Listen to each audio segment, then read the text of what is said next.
Hey guys, very warm welcome on this YouTube channel. I'm Usha Yadav and today we are going to discuss some more practice question based on biology that will going to help you for preparing your competitive exam up to the level of PGT, or if you are preparing for assistant professor job, then of course this practice session is going to help you a lot. So stay tuned for the practice sessions. We will discuss on every Sunday. So the first question of today's practice session is going to be, a dioecious flowering plant prevent both? I think we have already discussed this slides. So we should move further. This one is also discussed. Yes. Let's start with the very first question. Bartholin's glands are situated. So I think we have already discussed this question multiple times. Bartholin's glands, these are present on either side of vagina in human, on either side of vas deferens in human, on the side of the head of some amphibians, at the reduced tail of the bird. So basically these are present in the female reproductive system on either side of the vagina in human. So the first question is the first option is going to be the correct one. Changes in gonadotropic releasing hormone. Pulse frequency in female is controlled by circulating level of, यानी कि अगर gonadotropin releasing hormone की frequency के अंदर females की body में कोई change आ रहा है तो उसे कैसे कंट्रोल करेंगे। अगर आपने हार्मोनल रेगुलेशन पढ़ा है तो गोनाडोट्रोपिन रिलीजिंग हार्मोन के लिए फीडबैक इनहिबिशन काम करता है। फीडबैक इनहिबिशन क्या काम करता है? गोनाडोट्रोपिक रिलीजिंग हार्मोन से गोनाडोट्रोपिक हार्मोन के रिलीज होने के लिए स्टिमुलेशन जाता है ना। और वो स्टिमुलेशन जाता है फीमेल की बॉडी में ओवरी के पास, जहां से हम लोग एस्ट्रोजन का सिक्रेशन देखते हैं, प्रोजेस्टेरोन का सिक्रेशन होता है। बट वही हार्मोन एक फीडबैक इनहिबिशन लूप भी चलाते हैं जो गोनाडोट्रोपिन रिलीजिंग हार्मोन के अमाउंट को कंट्रोल करता है। तो अगर गोनाडोट्रोपिन रिलीजिंग हार्मोन में किसी भी तरीके का चेंजेस लाना है, चाहे उसका प्रमोशन करना है, चाहे उसका इनहिबिशन करना है, तो उसके लिए फीमेल हार्मोन, जिन्हें फीमेल सेक्स हार्मोन कह रहे हैं, उन्हीं का ही अमाउंट यहाँ पर उसको वैरी कर सकता है, उसको चेंज कर सकता है।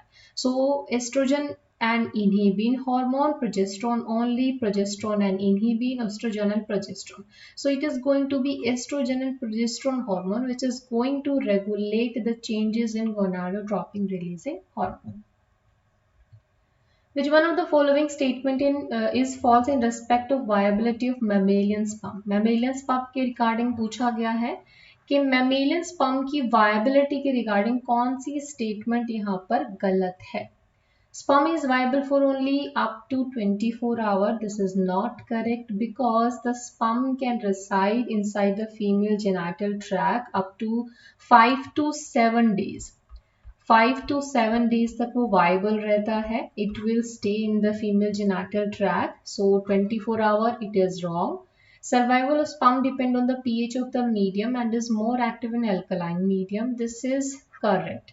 बिकॉज जो स्पर्म है उसकी वायबिलिटी एल्कलाइन मीडियम के अंदर ज्यादा होती है। अगर उसको एसिडिक मीडिया प्रोवाइड किया गया तो वो सरवाइव नहीं कर पाता। इसलिए होता क्या है कि जो वो फीमेल जेनिटल ट्रैक्ट में एंटर करता है, अगर फीमेल जेनिटल ट्रैक्ट में एसिडिटी ज्यादा होती है, एल्कलाइन नेचर नहीं होता, एसिडिटी वहां पर ज्यादा होती है, तो जहाँ चांसेस टू गेट प्रेग्नेंट वो रिड्यूस हो जाते हैं। क्यों? क्योंकि वहां पर स्पर्म सर्वाइव ही नहीं कर पाएगा। इसीलिए उसे सर्वाइवल के लिए थोड़ा सा अल्कलाइन मीडियम चाहिए, या पॉसिबल हो जितनी वहां पर हम कह सकते हैं ज्यादा पीएच कंडीशन होगी, जितना पीएच होगा, जितना लो पीएच होगा, उतना ही chances of viability of sperm कम होंगे। Viability of sperm is determined by its motility. Of course अगर स्पर्म हमारा ज्यादा मोटाइल है तो वो सर्वाइव कर पाएगा। Sperm must be concentrated in a thick suspension. This is again correct. So the first option is going to be the correct option for this question because they are asking about the false statement, right? So yes. Moving toward next slide. The first question is, after ovulation, Graafian follicle regress into. Ovulation के बाद आपको पता है ovulation कब होता है? जब लुटेनाइजिंग hormone की सर्ज आती है। लुटेनाइजिंग हार्मोन की सर्ज के बाद जो ग्राफियन फॉलिकल है उसमें से एग रिलीज हो जाएगा, ठीक है। अब ये एग रिलीज इनफंडिबुलम उसको कैप्चर करेगा एंड देन वो फीमेल रिप्रोडक्टिव ट्रैक के अंदर वेट करता है, कहीं के एम्पुलरी रीजन के अंदर वेट करता है for the further fertilisation process. In case अगर स्पर्म आए तो फर्टिलाइजेशन होगा, है ना। अगर ओवरी की बात करें तो ओवरी के अंदर बचता है Graafian follicle, mature Graafian follicle. जैसे ही इसमें एग का रैप्चरिंग होता है, एग यहाँ से रिलीज हो जाता है, ग्राफियन फॉलिकल बचा और ये ग्राफियन फॉलिकल कन्वर्ट हो जाता है एक येलो बॉडी में। उस येलो बॉडी का नाम होता है कॉर्पस ल्यूटियम। ठीक है, इस कॉर्पस ल्यूटियम को याद करना भी इजी है। कॉर्पस का मतलब कोई लार्ज बॉडी, ल्यूटियम का मतलब ये होता है येलो। ठीक है, तो corpus luteum a yellow body.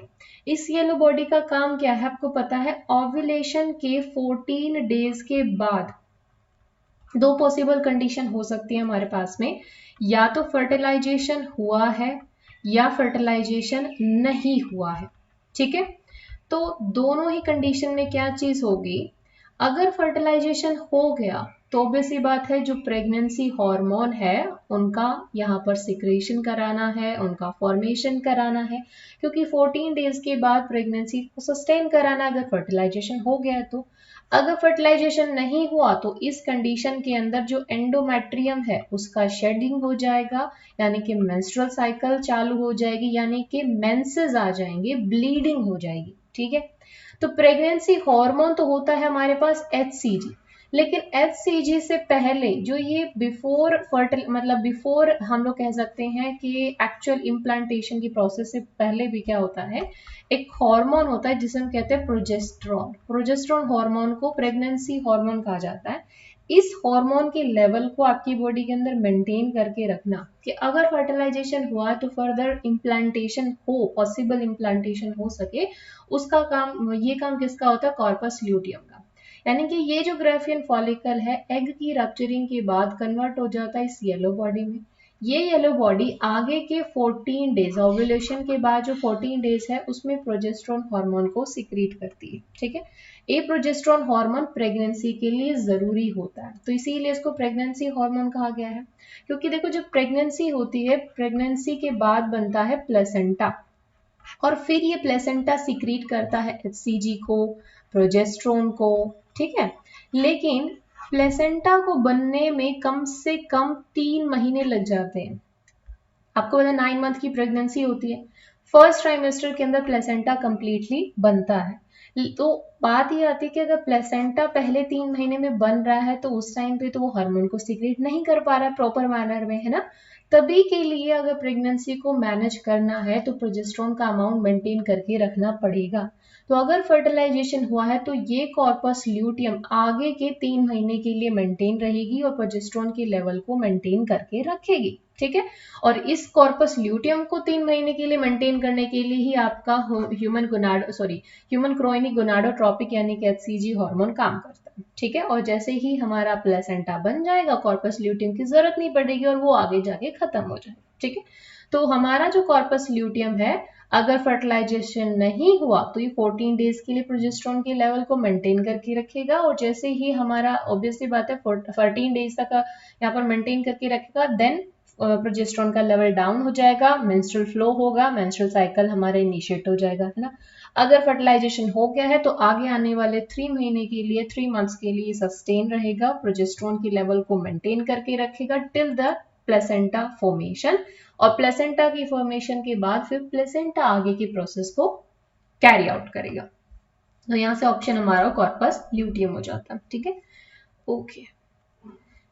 एम्ब्रॉय with more than 16 blastomere, 16 blastomere का एम्ब्रॉय है, form due to in vitro fertilisation is transferred into. देखिए हमें पता है कि बहुत सारे ऐसे मेथड्स होते हैं जिसमें इन विट्रो फर्टिलाइजेशन भी होता है, इन विट्रो टेक्निक्स होती है। समटाइम जब फीमेल फर्टाइल नहीं होती या कोई और यहाँ पर प्रॉब्लम आती है, कह सकते हैं कि प्रेगनेंसी करने में, इन दैट केस हमारे पास बहुत सारे मेथड होते हैं, गिफ्ट मेथड है, जिफ्ट मेथड है।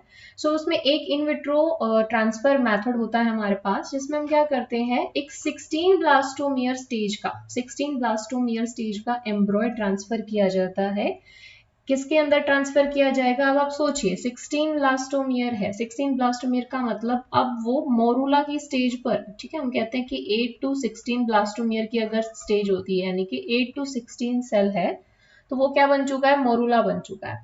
अगर आपने पढ़ा है ये मान लीजिए फीमेल रिप्रोडक्टिव सिस्टम है, ये हमारा वेजाइना हो गया, ये एंडोमेट्रियम है और यहाँ पर ये एक रफ डायग्राम बना रही हूँ, this is going to be infundibulum, this is ovary. ठीक है, तो होता क्या है, जब यहाँ से एग की रप्चरिंग हुई, यहाँ पर फर्टिलाइजेशन हुआ, फर्टिलाइजेशन के बाद यहाँ पर 2 सेल स्टेज बनी, देन 4 सेल स्टेज बनी, 8 सेल स्टेज बनी, और 8 सेल स्टेज के बाद 8 to 16 सेल स्टेज के बाद ही इस एंडोमेट्रियम की लाइनिंग में जाके यहाँ पर हमारा इम्प्लांटेशन होता है on 7th day after fertilisation. जो पोस्ट फर्टिलाइजेशन 7 डे होगा उसमें हमारा इम्प्लांटेशन होने वाला। ठीक है, तो इस टाइम पे हमारी स्टेज क्या होती है? 8 to 16 ब्लास्टोमियर स्टेज होती है। ये हो गया इन वीवो फर्टिलाइजेशन, जब फर्टिलाइजेशन कहाँ हुआ है? फीमेल ट्रैक के अंदर ही हुआ है ना। तो हमारे पास इस स्टेज में इम्प्लांटेशन कंप्लीट हो गया है, राइट। तो जब हम लोग इन विट्रो फर्टिलाइजेशन करा रहे हैं और हमारे पास एम्ब्रॉय है 16 ब्लास्टोमियर स्टेज का, तो ऑब्वियसली बात है अगर आपको फीमेल यूट्रस के अंदर उसको इम्प्लांट करना है तो ऑब्वियसली बात है यूट्रस में तो इम्प्लांट करना पड़ेगा ना, आप इसके अंदर फिलोपियन ट्यूब में तो नहीं डाल सकते, क्योंकि फिलोपियन ट्यूब में इन वीवो कंडीशन में भी क्या होता है, हमारा जो एग है फर्टिलाइज्ड एग जायगोट जो होता है 8 to 16 सेल तक आते आते वो यूट्रस तक पहुंच जाता है, देन उसमें इम्प्लांटेशन हो जाती है। तो अगर हमने इन विट्रो फर्टिलाइजेशन भी कराया है तब भी हमें अगर उसको इम्प्लांट करना है, उसको ट्रांसफर करना है, इन शॉर्ट बोले उसको ट्रांसफर करना है, तो यूट्रस में ही तो ट्रांसफर करना पड़ेगा ना, ताकि उसका इम्प्लांटेशन हो सके, है ना। तो इसमें ऑप्शन हमारा यूट्रस हो जाता है। Clear? Yes. In context of amniocentesis, which of the following statement is incorrect? amniocentesis आपको पता है कैसा मेथड होता है, जो 12 वीक के अंदर हमारा यहाँ पर कंडक्ट किया जाता है और इसमें मेन पर्पस होता है कि बेबी के अंदर, बेबी नहीं बोलेंगे, फीटस के अंदर अगर किसी भी तरीके की एबनॉर्मलिटीज है, लाइक कोई डाउन सिंड्रोम या टर्नर सिंड्रोम जैसी कंडीशन है, उसको डिटेक्ट किया जा सके, ठीक है, उनके लिए एमनियोसेंटेसिस को परफॉर्म किया जाता है। तो इनमें बोला गया है कि एमनियोसेंटेसिस के रिगार्डिंग कौन सी स्टेटमेंट इनकरेक्ट है? Can be used for the detection of cleft palate, usually done with when the woman is between 14 to 16 week pregnant, बिल्कुल सही बात है। Can be used to detect Down syndrome, of course. Can be used for prenatal sex determination, ये भी सही है, लेकिन prenatal sex determination किया जा सकता है। अच्छा एक second, which of the following statement is incorrect? Can be used for detection of cleft palate 14-16, used for prenatal sex determination। देखो अगर हम लोग देखें तो इसमें प्रीनेटल सेक्स डिटर्मिनेशन के लिए ऑफ कोर्स एमनियोसेंटेसिस से हम पता कर सकते हैं, but ethically it is wrong, तो ऑप्शन हमारा यही हो जाएगा। ठीक है, सेक्स डिटर्मिनेशन के लिए हम एमनियोसेंटेसिस को परफॉर्म नहीं करते, ये इलीगल माना जाता है। ठीक है, तो ऑप्शन डी हमारा यहाँ से करेक्ट हो जाएगा। नेक्स्ट हमारे पास क्वेश्चन है, which of the following is not a sexually transmitted disease? आपसे एसटीडी के बारे में पूछा गया है, गोनोरिया ऑफ कोर्स है, साइफिलिस है, एड्स है, एनसेफेलाइटिस एक एसटीडी नहीं है, सेक्सुअली ट्रांसमिटेड डिजीज नहीं है। Which of the following can not be detected in a developing foetus by amniocentesis? क्या चीज है आप जो डिटेक्ट नहीं कर सकते? Sex of the foetus, jaundice, देखो सेक्स ऑफ द फीटस हम डिटेक्ट कर सकते हैं, बिल्कुल कर सकते हैं, डाउन सिंड्रोम का भी पता लगाया जा सकता है, लाइनफिल्टर सिंड्रोम का भी पता लगाया जा सकता है, जॉन्डिस जैसे डिजीज का पता हम एमनियोसेंटेसिस के थ्रू नहीं लगा सकते। ठीक है, सो डाउन सिंड्रोम के बारे में अगर आपको पता हो तो इसको क्या कहा जाता है? 20S ट्राइसोमी कहा जाता है। ठीक है, 20S ट्राइसोमी, क्योंकि इसमें 20 ऑटोजोम की एक्स्ट्रा कॉपी आ जाती है। लाइन फिल्टर सिंड्रोम को यहाँ पर XXY सिंड्रोम भी कहा जाता है, एक एक्स्ट्रा एक्स क्रोमोसोम आ जाता है ना। विच of the following is incorrect regarding vasectomy? Vasectomy के बारे में क्या चीज यहाँ से इनकरेक्ट है? नो स्पर्माकरीन एपिडाइमिस, गलत बात है भैया, वेसेक्टोमी अगर हो रहा है तो एपिडाइमिस के अंदर तो जाएगा, क्योंकि वेसेक्टोमी के अंदर हम ट्यूब को बाइंड करते हैं या कट करते हैं, उसको सर्जिकली कट करते हैं या उसको बाइंड किया जाता है, तो एपिडाइमिस के अंदर स्पर्म जाएगा। The vas deferens is cut and tied, ये सही है। No sperm occur in the seminal fluid, हाँ ये भी सही है। इरिवर्सिबिलिटी स्टेरिलिटी, ये भी सही है। तो ऑप्शन 1 हमारा इनकरेक्ट हो जाएगा यहाँ से। In case of couple where the male is having a very low sperm count, which technique will be suitable for fertilization? इसने कहा है कि एक मेल है जिसमें लो स्पर्म काउंट है, यानी कि स्पर्म तो है बट स्पर्म काउंट लो है, which technique will be suitable for fertilisation? Intrauterine transfer, artificial insemination, gamete intracytoplasmic fallopian transfer, none of the above. देखो इसमें हमारा जो सुटेबल रहेगा वो होगा इंट्रायूटेराइन ट्रांसफर, क्योंकि स्पर्म का मोर्टेलिटी, स्पर्म का काउंट कम है ना, तो हम उसको इंट्रायूट्राइन यानी कि यूट्राइन के अंदर ही डायरेक्ट अगर उसका ट्रांसफर कर देते हैं तो इट मे बी पॉसिबल कि फेलोपियन ट्यूब तक वो जा पाए, है ना, उसका पैसेज इजी हो जाए और वहां पर जाकर फर्टिलाइजेशन के चांसेस इनहांस हो सकते हैं। Injection of an antidote against snake bite, snake bite के अगेंस्ट जो एंटीडोट होता है ये किस टाइप की इम्यूनिटी में आता है? ये आता है पैसिव इम्यूनिटी में। सो ऑप्शन डी करेक्ट हो जाएगा, क्योंकि इसमें आप बाहर से एंटीडोट डाल रहे हो ना, तो ये पैसिव इम्यूनिटी आपकी बॉडी ने खुद से जनरेट नहीं किया है, ये आपकी बॉडी को हम लोग इंट्रोड्यूस कर रहे हैं। The transport of which neurotransmitter is interfered by cocaine? कौन सा न्यूरोट्रांसमीटर है जिसमें इंटरफेरेंस करता है? कौन? कोकेन। तो यहां से हो जाएगा डोपामिन, एसिटाइलकोलिन, सेरोटोनिन, गाबा। यहाँ से एसिटाइलकोलिन, एक्चुअली एसिटाइलकोलिन के लिए हमारा जो कोकेन होता है वो क्या काम करता है? इंटरफेरेंस कॉज करता है, यानी कि अगर आप कोकेन ले रहे हो तो इसमें एसिटाइलकोलिन के लिए आपकी सेल रिस्पॉन्स नहीं दिखाएगी। In the life cycle of plasmodium fertilization take place in, आपको पता है कि जो प्लाज्मोडियम वाइवेक्स है, फैल्सिपेरम है, इनकी लाइफ साइकिल 2 होस्ट में कंप्लीट होती है। एक ह्यूमन होता है, एक फीमेल मॉस्क्यूटो होती है, फीमेल एनाफिलीज होती है। तो इनका जो सेक्सुअल साइकिल होता है वो कहाँ कंप्लीट होता है? फर्टिलाइजेशन तो वही हो पाएगा जहाँ सेक्सुअल साइकिल होगी, जहाँ गैमीट्स बन पा रहे हैं, तो वो होता है स्टमक ऑफ मॉस्क्यूटो के अंदर। अगर आपने लाइफ साइकिल पढ़ा है तो आई एम श्योर आप इसको आप क्लियर कर पाओगे। White rust resistant variety of Brassica, Brassica यानी कि मस्टर्ड, मस्टर्ड के लिए व्हाइट रस्ट रेसिस्टेंट वेराइटी पूछा है। तो ये पहले भी हम डिस्कस कर चुके हैं। पूषा स्वर्णिम से हमें याद रखना है, स्वर्णिम यानी कि सोना, ठीक है, सोने का कलर कैसा होता है? येलो। और ब्रेसिका यानी कि मस्टर्ड, मस्टर्ड का कलर भी कैसा होता है? येलो। तो हमने एक ट्रिक बनाया था कि पूषा स्वर्णिम का मतलब ब्रेसिका की व्हाइट रस्ट वेराइटी के लिए हम लोग यूज कर रहे हैं, येलो कलर से आप इसको थोड़ा सा कनेक्ट कर सकते हो, ठीक है। ऑप्शन सी करेक्ट हो जाएगा। Which of the following plant tissue cannot be used as explant in tissue culture? सबसे पहले आपको पता होना चाहिए एक्सप्लेंट क्या होता है। एक्सप्लेंट का मतलब होता है कोई भी ऐसा टिश्यू, कोई भी ऐसा सेल आप जिसको यूज कर रहे हो प्लांट टिश्यू कल्चर के लिए, उसको हम लोग एक्सप्लेंट कहते हैं। ये कोई रूट हो सकता है, कोई कैलस हो सकता है, कोई सस्पेंशन कल्चर में से हमने सेल निकाली है, कोई मेरिस्टेमेटिक टिश्यू हो सकता है, कुछ भी हो सकता है जिसको हम आगे फर्दर प्लांट टिश्यू कल्चर के लिए यूज करने वाले हैं। तो उन्होंने कहा कि इनमें से कौन सा plant tissue can not be used as explant, किसको हम लोग एक्सप्लेंट के लिए यूज नहीं कर सकते? ऐसा तो है नहीं ना, हमने कोई भी प्लांट का पार्ट उठाया, हमने लीफ उठा ली, मेच्योर लीफ उठा ली और उसको हम लोग यूज कर रहे हैं, है ना। तो इससे पूछा गया किसको हम लोग यूज नहीं कर सकते हैं? Collenchyma cell, meristem, parenchyma, sclerenchyma. देखो थोड़ा सा कॉमन सेंस लगाना है इस क्वेश्चन में। देखो कॉलनकाइमा के बारे में अगर आपको पता हो, इनके पास क्लोरोफिल होता है, ठीक है, क्लोरोफिल कंटेनिंग सेल होती है। फंक्शन की बात करें तो इनका फंक्शन होता है मैकेनिकल सपोर्ट देना प्लांट को, ठीक है। कॉलनकाइमा के अंदर क्लोरोफिल है, लिविंग नेचर की ये होती है। अगर लिविंग है तो समहाउ हम इसको यूज कर सकते हैं, बिल्कुल यूज किया जा सकता है। मेरिस्टम, मेरिस्टम तो बहुत अच्छा होता है एज एक्सप्लेंट यूज करना प्लांट टिश्यू कल्चर में। पैरेन्काइमा ये भी लिविंग सेल होती है, ठीक है, जिसका काम क्या है, इसी के अंदर हमारा लिविंग है और इसी के अंदर क्लोरोफिल भी प्रेजेंट होता है, फोटोसिंथेटिक भी होती है, बहुत सारे काम होते हैं पैरेन्काइमेटस सेल के, तो है ना, तो ये भी यूज किया जा सकता है। अब स्क्लेरेन्काइमा के बारे में सोचिए, स्क्लेरेन्काइमा क्या होता है? नॉन लिविंग सेल होता है, नॉन लिविंग सेल है, मैकेनिकल सपोर्ट दे रहा है। अब सोचिए जो सेल ऑलरेडी नॉन लिविंग है, जो डेड हो चुका है, क्या आप उसे प्लांट टिश्यू कल्चर के लिए एज एक्सप्लेंट यूज करोगे? वो खुद ही डेड है, वो आगे जाके हमारा कोई और प्लांट पार्ट बनाने में हमें कैसे हेल्प करेगा? तो हम स्क्लेरेन्काइमा को ही यूज नहीं कर सकते, ठीक है।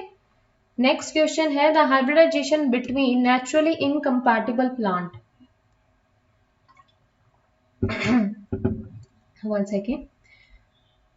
The hybridization between naturally incompatible plant like potato and tomato can be achieved through. देखो इन्होंने बोला है इनकम्पैटिबल प्लांट है, जैसे कि पोटैटो अलग स्पीसीज से हो गया, टोमेटो अलग स्पीसीज से हो गया. अगर इनके बीच हमने हाइब्रिड बनवाना है तो हम लोग किस मेथड के लिए जाएंगे? भैया इनके बीच अगर आप हाइब्रिड बनवा रहे हो तो एक दूसरे के लिए इनकम्पैटिबल है, म्यूटेशन ब्रीडिंग कराएंगे? नहीं. आर्टिफिशियल पॉलिनेशन से हो जाएगा? नहीं. सोमैटिक हाइब्रिडाइजेशन जिसमें सोमैटिक सेल आप यूज करोगे? नहीं. कन्वेंशनल ब्रीडिंग के लिए हम जाएंगे जिसमें हम लोग डिजायर्ड कैरेक्टर्स को उठाएंगे. पोटैटो के कुछ डिजायर्ड फीचर ले लिए, मतलब वो जीन्स ले लिए हमने, टोमेटो के डिजायर्ड जीन्स ले लिए, उनका हमने हाइब्रिडाइजेशन बना दिया, वो हमारा कन्वेंशनल ब्रीडिंग में आएगा. A chili plant was severely infected with chili mosaic virus. Identify the technique that help to raise virus-free plant. इन्होंने कहा एक चिली प्लांट है, बहुत ज्यादा उसमें इन्फेक्शन हो रखा है चिली मोजाइक वायरस से, लेकिन हमें ऐसी टेक्निक यूज करनी है जिससे हम वायरस फ्री प्लांट बना सकें in the next generation from the above virus infected plant. Virus infected plant से बिना वायरस वाला प्लांट बनाना है नेक्स्ट जनरेशन के लिए. वो कैसे बना पाओगे? तो उसके लिए आप क्या करोगे? आप मेरिस्टम कल्चर के लिए जाओगे. क्यों जाओगे? मेरिस्टम कल्चर में हम मेरिस्टम को यूज करने वाले हैं, और मेरिस्टम वो पार्ट होता है, देखो जब भी कोई भी प्लांट अगर आपका किसी भी डिजीज से इन्फेक्टेड होता है तो आप देखते हो कि मेरिस्टम हमारा वो रीजन है जो लास्ट में इन्फेक्ट होता है. ठीक है, क्योंकि मेरिस्टम एक्टिव रीजन है, सेल डिवीजन हो रहे हैं, नई सेल ऐड होती चली जा रही है, तो मेरिस्टम के अंदर सबसे कम इन्फेक्शन होता है, या होता ही नहीं है या मिनिमम होता है. तो अगर हमें नेक्स्ट जनरेशन के अंदर इन्फेक्शन वायरस इन्फेक्टेड प्लांट से बिना वायरस वाला वायरस फ्री प्लांट अगर बनाने हैं तो हम उसमें मेरिस्टम कल्चर के लिए जाएंगे. इन sewage treatment secondary treatment is considered highly significant. क्योंकि जब सीवेज ट्रीटमेंट आप पढ़ोगे तो उसमें 2 स्टेप होते हैं. पहला होता है प्राइमरी ट्रीटमेंट, दूसरा होता है सेकेंडरी ट्रीटमेंट. पहले उसमें से जो सॉलिड वेस्ट होता है उसको रिमूव किया जाता है. देन जो सीवेज ट्रीटमेंट में हमारे पास सीवेज होता है उसकी बीओडी वैल्यू को डाउन किया जाता है. बीओडी मतलब बायोलॉजिकल ऑक्सीजन डिमांड. ठीक है, बायोलॉजिकल ऑक्सीजन डिमांड अगर हाई है मतलब उस सीवेज के अंदर ऑर्गेनिक मैटर ज्यादा है. ऑर्गेनिक मैटर को कम करना है तभी उसका बीओडी कम आएगा, और बीओडी कम होगा तभी उसका पॉल्यूटेंट, हम कह सकते हैं उसकी टॉक्सिक वैल्यू कम होगी. ठीक है, तो सेकेंडरी ट्रीटमेंट में बीओडी वैल्यू को लो किया जाता है. कैसे लो किया जाएगा? ऑर्गेनिक मैटर का डाइजेशन कराया जाएगा. उसके लिए हम लोग उसमें माइक्रोब्स ऐड करते हैं जो उस ऑर्गेनिक मैटर को फीड करेंगे. ठीक है, तो it increase organic content of sewage. भैया ऑलरेडी सीवेज में ऑर्गेनिक कंटेंट बहुत ज्यादा होता है, हम उसे और क्यों बढ़ाएंगे, है ना. It help to remove debris from the sewage. ये तो पहले स्टेप में ही हो जाता है. It reduce the BOD levels. ये बिल्कुल सही है. हमारा सेकेंडरी स्टेप का काम होता है बीओडी वैल्यू को कम करना, बायोलॉजिकल ऑक्सीजन डिमांड को कम करना, ऑर्गेनिक मैटर को कम करना, ताकि वाटर जितना ज्यादा बीओडी होता है ना उतना ही पॉल्यूटेड वाटर होता है. तो बीओडी कम होगा, वाटर की पॉल्यूटेंट वाटर की जो पॉल्यूटेंट है वो हम उसको कम कर सकते हैं. It help in the production of biogas. नहीं जी, इसका इससे कोई लेना देना नहीं है. सॉरी. नेक्स्ट क्वेश्चन है ruminant animal can digest cellulose in their food. जो रूमिनेंट एनिमल्स हैं वो अपने फूड में अगर सेल्यूलोज प्रेजेंट होता है तो उसको डाइजेस्ट कर सकते हैं, where human being are unable to do so. ऐसा क्यों है? ऐसा इसीलिए है क्योंकि जो रूमिनेंट एनिमल्स हैं उनके पास उनके गट के अंदर मिथानोबैक्टीरिया प्रेजेंट होते हैं. ठीक है, ये मिथानोबैक्टीरिया है, बायोगैस का प्रोडक्शन करते हैं, मीथेन गैस हम कह सकते हैं, एंड सेलुलोज का डाइजेशन करने में हेल्प करते हैं. ह्यूमन के गट में ऐसा कोई भी माइक्रो प्रेजेंट नहीं होता. So methanogens are absent in human gut. बिल्कुल सही है, methanogens are present in human gut. Cellulose complex sugar, cellulose reduce the bulk of food. No, option A यहाँ से करेक्ट हो जाएगा. From the given combination of step in PCR polymerase chain reaction, identify the enzyme dependent step. Enzyme dependent step बताइए कौन सा होता है? अगर आपने PCR पढ़ा है, it is a very sensitive process. Sensitive to what? Sensitive to temperature. Temperature sensitive phenomena है, एक टेक्निक है जिसको हम लोग मेनली एम्प्लीफिकेशन के लिए यूज करते हैं. ठीक है, एम्प्लीफिकेशन के लिए यूज करेंगे। कौन से तीन स्टेप होते हैं इसमें? इसमें मेजरली हमारा पहले होता है डीएनए का एम्प्लीफिकेशन हम लोग कर रहे हैं। पहले डीनेचुरेशन होगा, डीनेचुरेशन के बाद होगा एनीलिंग, और एनीलिंग के बाद होता है एक्सटेंशन। ठीक है, और क्योंकि ये एक टेम्परेचर डिपेंडेंट प्रोसेस होता है तो तीनों के तीनों स्टेप अलग अलग टेम्परेचर पर कंडक्ट किए जाते हैं। डीनेचुरेशन को वेरी हाई टेम्परेचर जैसे कि 94 degree Celsius, 95 degree Celsius. Annealing के लिए फिर टेम्परेचर को लो किया जाता है। देन एक्सटेंशन के लिए 72 डिग्री सेल्सियस टेम्परेचर होता है, यहाँ पर 54 डिग्री सेल्सियस टेम्परेचर, यानी कि अलग अलग टेम्परेचर पे काम कर रहा होता है। अब आप डीनेचुरेशन हाई टेम्परेचर पे कंडक्ट हो सकता है, बिल्कुल हो सकता है। एनीलिंग भी सिंपली हमारा टेम्परेचर से ही हो सकता है, हो सकता है। एक्सटेंशन के लिए हमें चाहिए, एक्सटेंशन के लिए हमें एंजाइम चाहिए ही चाहिए होता है। अगर आपने रेप्लिकेशन पढ़ा है तो रेप्लिकेशन का ही एक तरीके से हमारा वर्जन है पीसीआर, तो एक्सटेंशन के लिए हमें एंजाइम की जरूरत पड़ती है। तो पीसीआर में सिर्फ एक ही ऐसा स्टेप है जो एंजाइम डिपेंडेंट होता है, ये दोनों स्टेप एंजाइम इंडिपेंडेंट में काम करते हैं। एक ही स्टेप है जो एंजाइम डिपेंडेंट मैनर में काम कर रहा है, दैट इज एक्सटेंशन। क्लियर? तो यहां से हमारा ऑप्शन कौन सा सही हो जाता है? Extension only. देखो एनेलिंग में एंड एक्सटेंशन, एनेलिंग के लिए हमें नहीं चाहिए होता तो ये ऑप्शन इनकरेक्ट, ये ऑप्शन हो जाएगा डीनेचुरल एक्सटेंशन, ये भी हमारा इनकरेक्ट हो जाएगा। ठीक है, biolistic method is suitable for gene transfer into. Biolistic method, जब ये बायोलिस्टिक मेथड आ जाए हम प्लांट सेल के लिए जाएंगे, क्योंकि बायोलिस्टिक मेथड प्लांट सेल के लिए यूज किया जाता है जीन ट्रांसफर के लिए। ठीक है, in RNA interface, the double stranded RNA molecule prevent, RNA interface के अंदर double stranded RNA molecule क्या चीज prevent करेगा? Amino acylation, transcription of mRNA, transport of RNA from the nucleus to cytoplasm, translation of mRNA। देखो RNA interface, the double stranded RNA molecule prevent, अमीनोसाइलेशन नहीं होने देगा, transcription mRNA, yes transcription of mRNA यहाँ पर नहीं हो पाएगा। अगर डबल स्टैंडर्ड आरएनए मॉलिक्यूल है तो वो हमारे एमआरएनए का ट्रांसक्रिप्शन नहीं हो पाएगा। ठीक है, Nowadays, the early diagnosis of bacterial or viral infection in human is possible using, किस टेक्निक को यूज करके हम लोग डायग्नोस कर सकते हैं किसी तरीके का वायरल इन्फेक्शन हुआ है या बैक्टीरियल इन्फेक्शन हुआ है? तो आजकल हम लोग यूज कर रहे हैं पीसीआर। अगर आपने कोरोना टाइम में भी देखा होगा तो आरटीपीसीआर को यूज किया जाता है किसके लिए? डायग्नोसिस के लिए, जिससे हम आइडेंटिफाई कर पाते हैं, क्योंकि इसमें एम्प्लीफिकेशन हो पाता है, तो एम्प्लीफिकेशन हो पाता है इसीलिए हम पता लगा पाते हैं किसी तरीके का वायरल इन्फेक्शन तो नहीं है। Identify the possible link M in the following food chain. Plant को इंसेक्ट ने फीड किया, इंसेक्ट को फीड कौन करेगा? देन उसको स्नेक एंड देन ईगल। एक तरीके से आपको एक फूड चेन दी गई है, आपको इसमें एम ऑर्गेनिज्म को आइडेंटिफाई करना है। तो देखो प्लांट को इंसेक्ट यानी कि एक हर्बीवोर ने फीड किया, हर्बीवोर को कौन फीड करेगा? हमारा हर्बीवोर को फीड कौन करेगा? सेकेंड ट्रॉपिकल लेवल के ऊपर कौन लाई करेगा?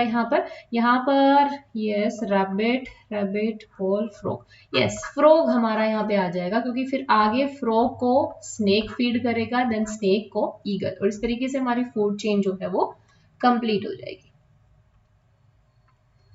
The organism which invade a bare area to initiate an ecological succession are known as, organism है bare area को, the organism which invade a bare area to initiate an ecological succession are known as, ecological succession में bare area के ऊपर जब हमारी कोई species invade होती है, पहली बार जो species invade होती है उसको पायनियर species कहा जाता है।